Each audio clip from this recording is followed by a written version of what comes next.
السلام علیکم ورحمۃ اللہ وبرکاتہ نحمدہ ونصلی علی رسولہ الکریم اما بعد فاعوذ باللہ من الشیطان الرجیم بسم اللہ الرحمن الرحیم وللہ الاسماء الحسنی فادعوہ بہا صدق اللہ العظیم۔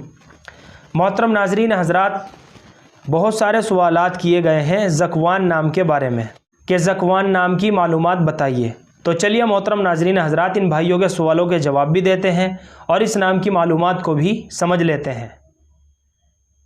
تو محترم ناظرین حضرات، آپ اچھی طرح سمجھ لیجئے کہ ذکوان نام جو ہے یہ بہت مبارک نام ہے، بہت پیارا نام ہے، کیونکہ ذکوان نام کے ایسے بہت سارے صحابہ اکرام گزرے ہیں جن کا نام ذکوان تھا، تو اتنی نسبت کافی ہے بچے کا نام رکھنے کے لیے۔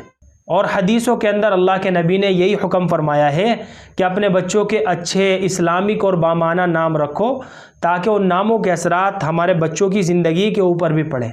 اب اس پہلو کی طرف خاص طور سے توجہ دینے کی ضرورت ہے، کیونکہ اللہ کے نبی نے فرمایا کہ کل قیامت کے دن لوگوں کو ان کے نام اور ان کے والد کے ناموں کے ذریعے سے پکارا جائے گا، اس لیے فرمایا اللہ کے نبی نے کہ اپنے بچوں کے اچھے معنی والے نام رکھا کرو۔ اور میں آپ حضرات کو یہ بات بھی بتا دوں، جہاں پر صحابہ اکرام کے نام آتے ہیں وہاں معنی تلاش کرنے کی بالکل ضرورت نہیں ہوتی ہے، کیونکہ یہ نام رکھنے کے لیے صرف نسبت کافی ہوتی ہے کہ یہ صحابہ اکرام کے نام ہیں۔ تو ذکوان نام جو ہے یہ بہت پیارا نام ہے، بہت مبارک نام ہے، یہ بچے کا نام رکھا جا سکتا ہے اور نیک فالی کے طور پر انشاءاللہ اس نام کے اثرات بچے کی زندگی کے اوپر بھی پڑیں گے۔ مجھے امید ہے کہ آپ سبھی حضرات کو اچھی طرح سمجھ میں آ گیا ہوگا۔ اللہ ہم سب کو سنت و شریعت پر پابند فرمائے۔ فقط واللہ عالم۔